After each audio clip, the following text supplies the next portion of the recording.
सर्वधिष्ठान धात्रे नमः। सर्वधिष्ठान धात्रे नमः। ओम जगदाधार ओम जगदाधार सर्वधिष्ठान धात्रे नमः। सर्वधिष्ठान धात्रे नमः। ओम जगदाधार ओम जगदाधार सर्वधिष्ठान धात्रे नमः। सर्वधिष्ठान धात्रे नमः। सच्चिदानंद भगवान की जय। सत्य सनातन धर्म धर्म की जय। सतगुरुदेव भगवान भगवान की जय।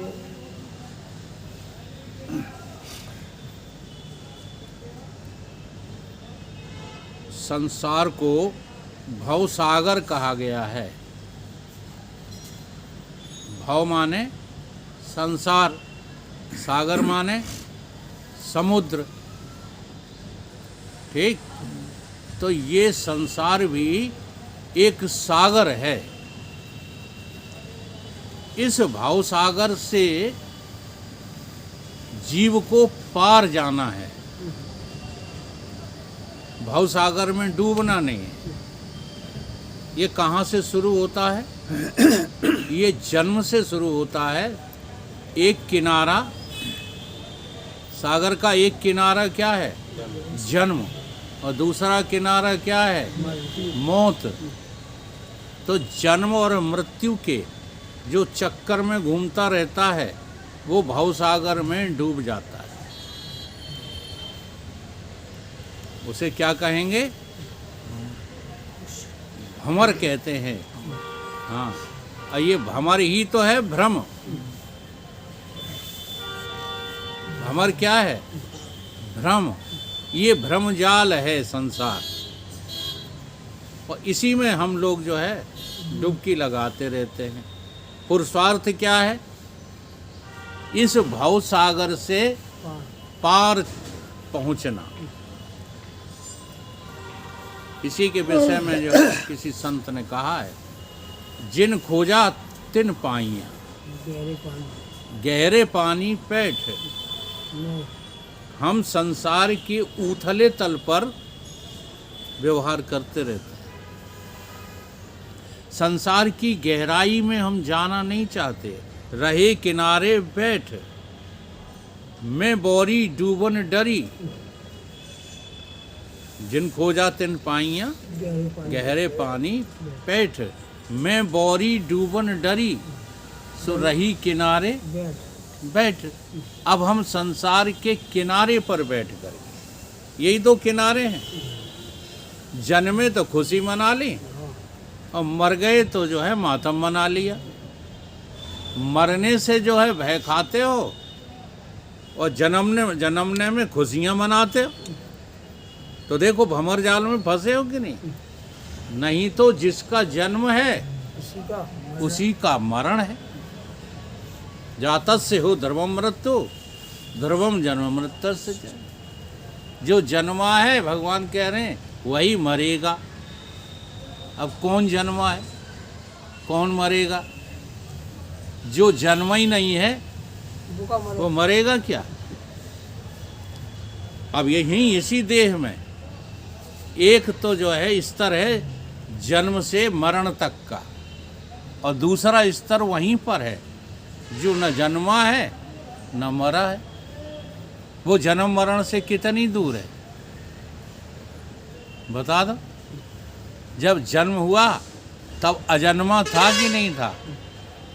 अजन्मा के बिना, देखो अजन्मा का कभी जन्म नहीं होता, लेकिन अजन्मा के बिना कभी जन्म भी नहीं होता। मिट्टी के बिना कोई घड़ा, सकोरा, दीवला, नाद बन सकती है? बताओ। मिट्टी मौजूद है तभी बनेगी, लेकिन कोई भी घड़ा क्या मिट्टी नहीं है? घड़े में कितने % मिट्टी है? बोलो। 100%। अब उसी मिट्टी में घड़ा बन करके भ्रमित हो गया कि मैं तो घड़ा हूँ,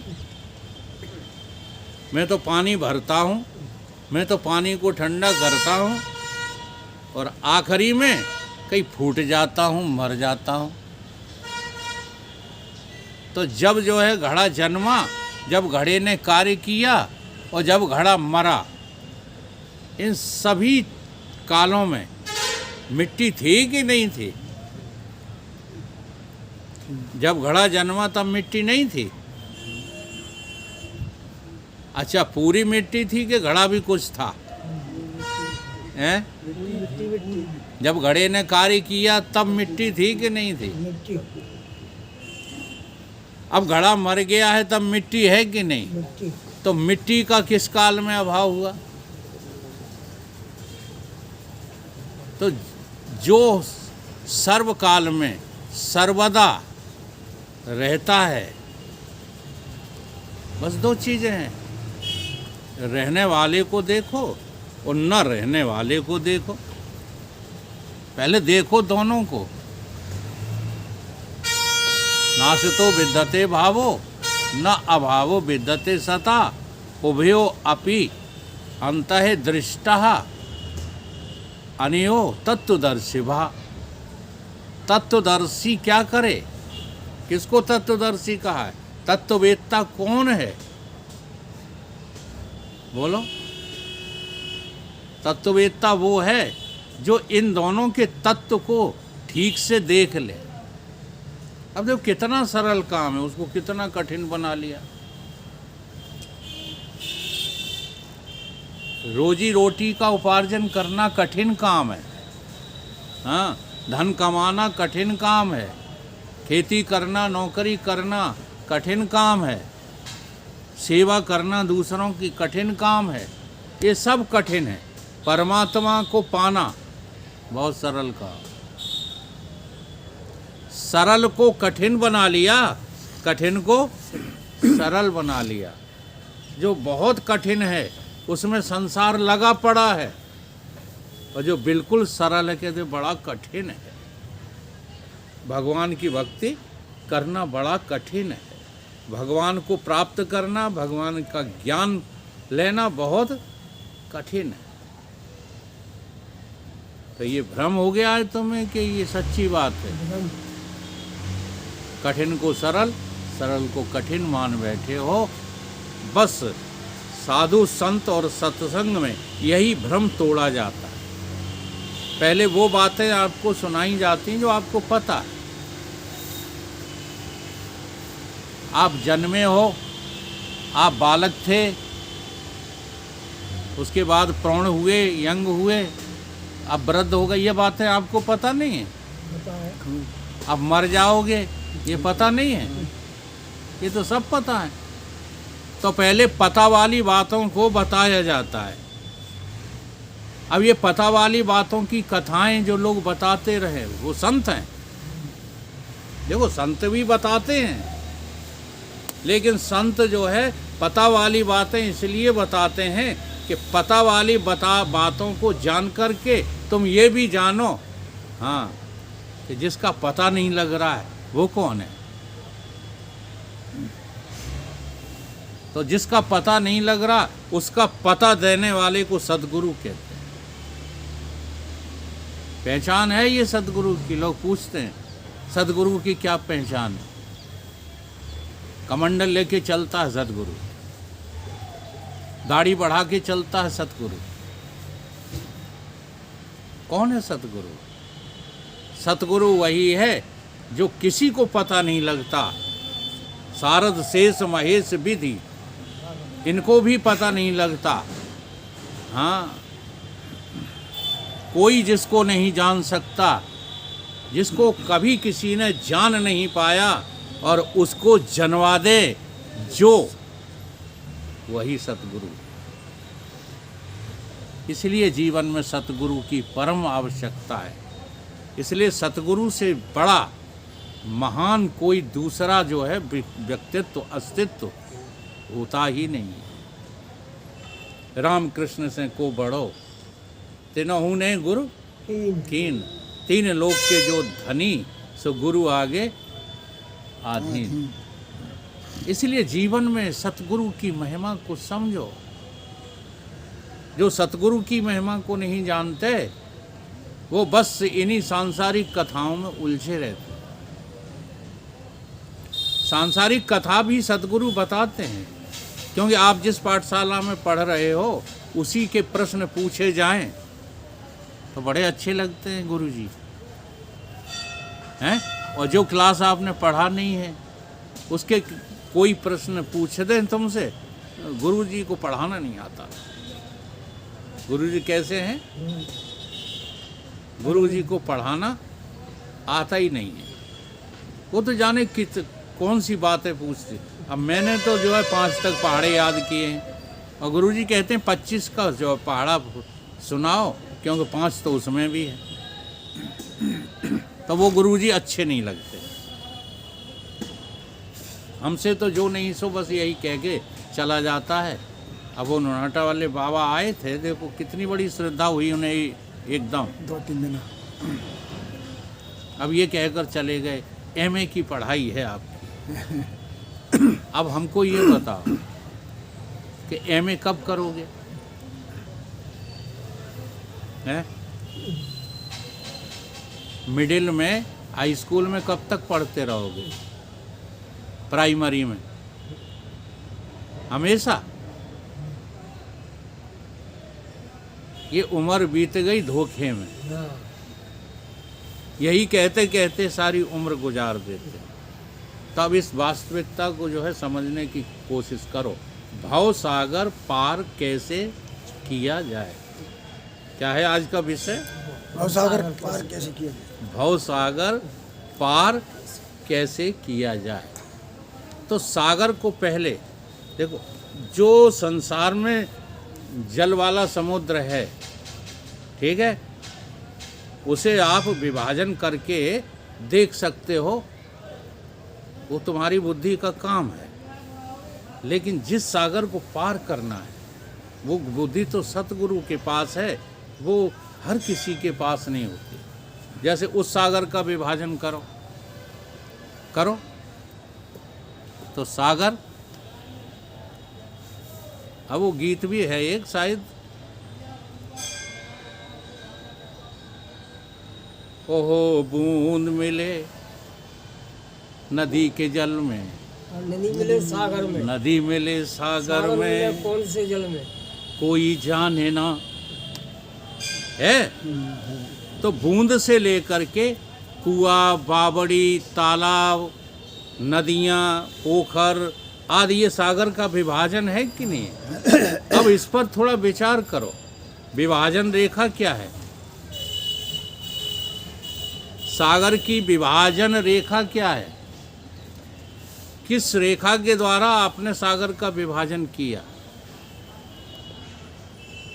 सागर नदी कब बना? क्या किया आपने? है तो सागर ही, नदी सागर ही है, कुछ और है। परंतु आपने विभाजन रेखा कौन सी डाली? फिर नदी को जो है कैसे विभाजित कर दिया? नदी को तालाब में, कुआं में, बावड़ी में, हाँ, लहरों में, बूंद में कैसे विभाजित कर दिया? ये जो विभाजन रेखा आपने डाली है, ये कल्पना की विभाजन रेखा है। नहीं, बूंद ही सिंधु है, सिंधु ही बूंद है। सिंधु और बिंदु में कोई भेद है क्या? लेकिन आपने ही तो विभाजन किया है। कबीर बाबा कहते हैं, क्या कहते हैं? हेरत हेरत हे सखी गयो कबीर हेराए, और बिंदु समाना सिंधु में सुकित हेरा जाए। बूंद जो है चली, देखो बूंद, एक तो रास्ता ये है, बूंद चली, नाली में पहुंची, और नाली चली, कहाँ पहुंचे? नदी में पहुंचे, और नदी चली सागर में। अब जरा बूंद जब चली, नाली में पहुंची, तो जहाँ बूंद थी वो जगह छूट गई कि नहीं? छूट गई, कि पकड़े पकड़े ले गई? नहीं छूट गई। तो चरेवेत चरेवेत चरेवेत, चलने का नाम साधना है और पहुंचने का नाम ज्ञान। जब पहुंचोगे तो भवसागर पार। अब यहाँ तो क्या है कि भवसागर में डूबना है, बूंद सागर में मिलके सागर हो जाती है, यानी सागर में डूब जाती है। लेकिन परमार्थ में डूबना उबना नहीं है, परमार्थ में तो सागर का अस्तित्व ही खत्म करना है। सागर नाम की कोई चीज़ ढूंढे मिलेगी नहीं। लेकिन चरिवेती का सिद्धांत तो अपनाना पड़ेगा। एक नित नवीन पग आगे बढ़ाइए। बढ़ता है कि नहीं? जब आप रास्ता चलते हो तो आपका पग एक नई जगह पे पड़ता है कि नहीं पड़ता? और पुरानी जगह छोड़ देता है। सीधा सा गणित है। अगर आप चलोगे ही नहीं तो उसी पुरानी जगह पर फटफट करते रहोगे। जब इतना समझ में आता है तो आगे बढ़ो। गुरुदेव क्या कहते हैं? आगे बढ़ो, हम तुम्हारे साथ हैं। शिष्य को गुरु कभी नहीं छोड़ता, केवल शिष्य ही हरामीपना करते हैं। ये शब्द मैं बहुत सोच समझ के बोल रहा हूँ, गाली नहीं है ये। नहीं, जितना हेत हराम से और इतना ही गुरु से होए, और चले जाओ ब्रह्मलोक लो, पला न पकड़े कोई। अब हित तो लगा रखा है तुमने कहाँ? अहित करने वालों से।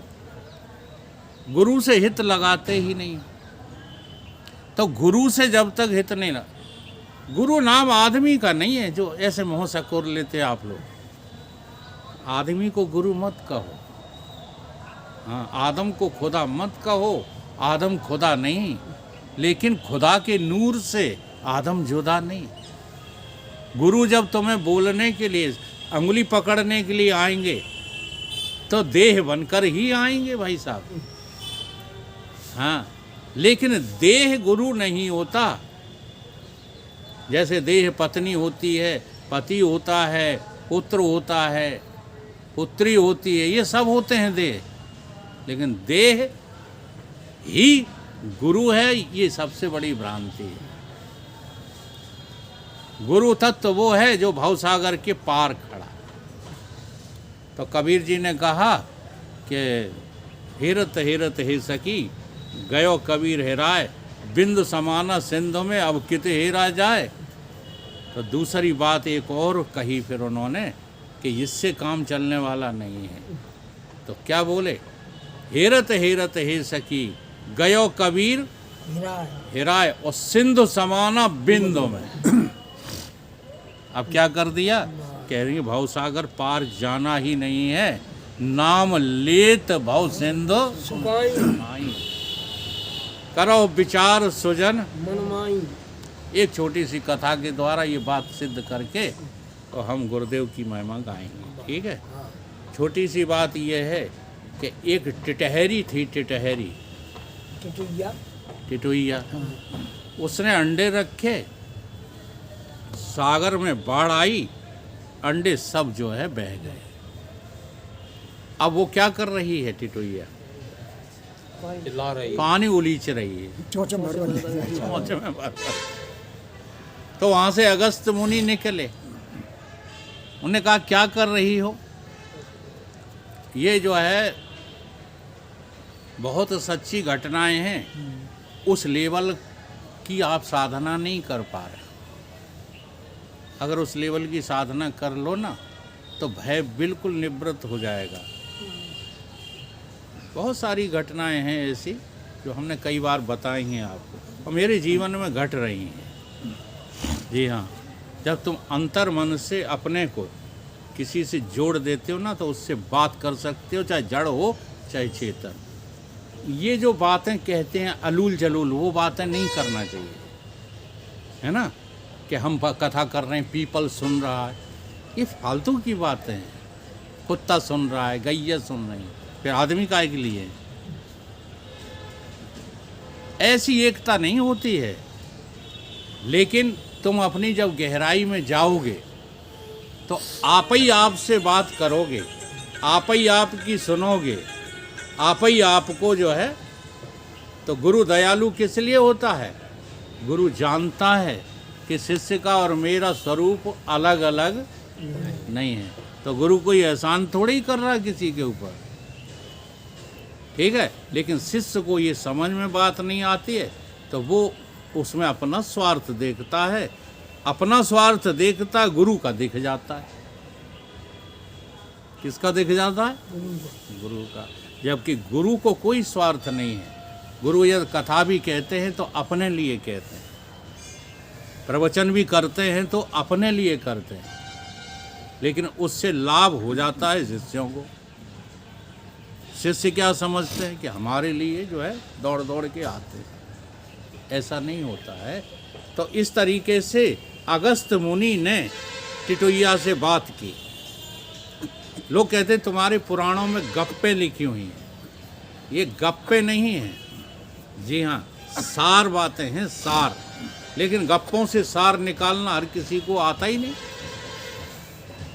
क्या कर रही है? उसने कहा हम पानी खत्म कर रहे हैं। और क्या कर रहे हैं? इसने हमारे अंडे जो है। तो मुनि बोले अगस्त ऋषि कि बेटा अब तुम शांत हो जाओ, तुम्हारे ऊपर हमें दया आ रही है, हम अभी हाल जो है सागर सुखा देंगे। तो उन्होंने 3 चुल्लुओं में सागर को पी लिया। इस कथा का बड़ा गहरा सार है। हाँ, ये क्या है 3 चुल्लू? त्रिगुंड्या विषया वेदा, त्रिगुंड्या विषया वेदा, निस्त्रिगुंड्या भव अर्जुना। भगवान कहते हैं कि तू भवसागर से पार होने का तरीका सुन ले। ये 3 गुण के पार तू आ जा, भवसागर पार। यही तीनों डकार गए अगस्त ऋषि। कौन कौन से? तमोगुण, रजोगुण और सतोगुण। अब इनमें से एक भी गुण व्यवहार में प्रयोग नहीं लाते। कौन? ऋषि। तो कहाँ खड़े हैं? सागर के पार। और वहाँ क्या है कि नित्यता, नित्य शुद्ध सत्व। वहाँ सत्य तत्व नित्य है। कहाँ? जहाँ 3 गुण। अब बात को बहुत सरल तरीके से समझाया गीता में, हम उसको बड़ा टेढ़ा कर देते हैं। फिर वो क्या कहते हैं? नित्य शुद्ध सत्व स्थिता, निर्योग क्षेम आत्मवान। तू क्या हो जा? आत्मा वाला हो जा। अब तू शरीर वाला गुण वाला नहीं है। निर्योग क्षेम हो जा। निर्योग क्षेम का मतलब होता है कोई भी संसार की चीज प्राप्त करने के लिए प्रार्थना मत कर। हाँ, और क्षेम से रहित हो जा। किसी की रक्षा मत करवा। क्यों? क्यों न करवा?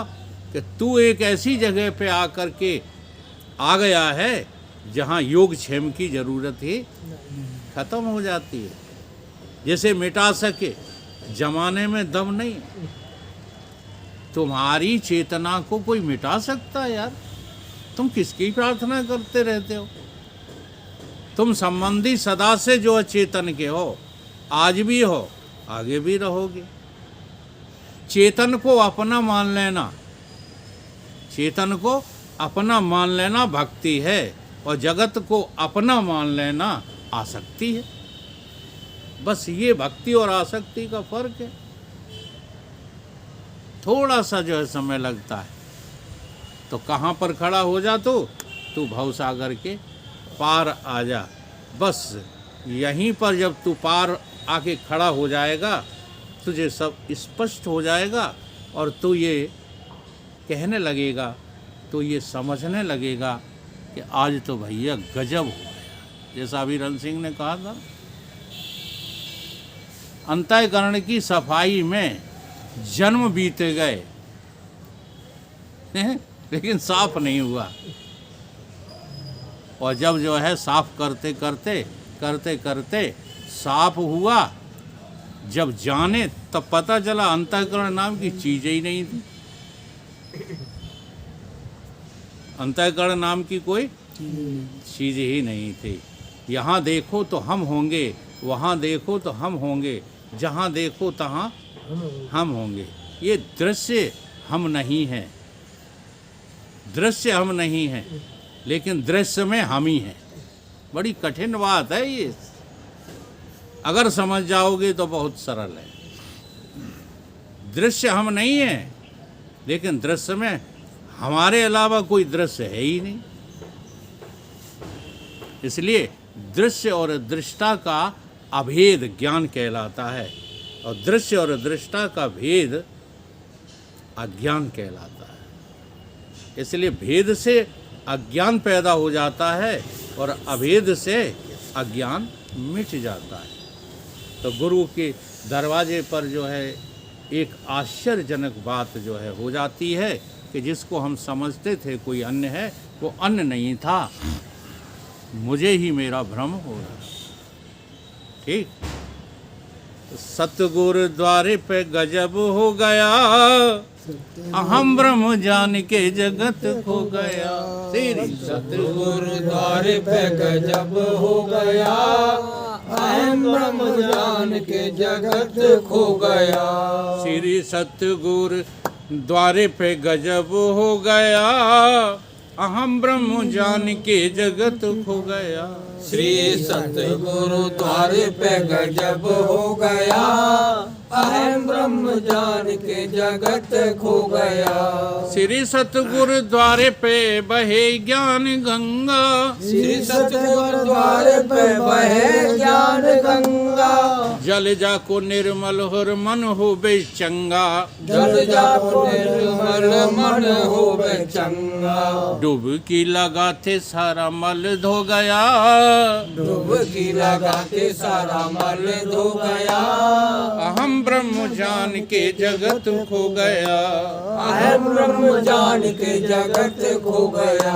श्री सतगुरु द्वारे पे गजब हो गया, सतगुरु द्वारे पे गजब हो गया। अहम ब्रह्म जान के जगत खो गया। अहम ब्रह्म जान के जगत खो गया।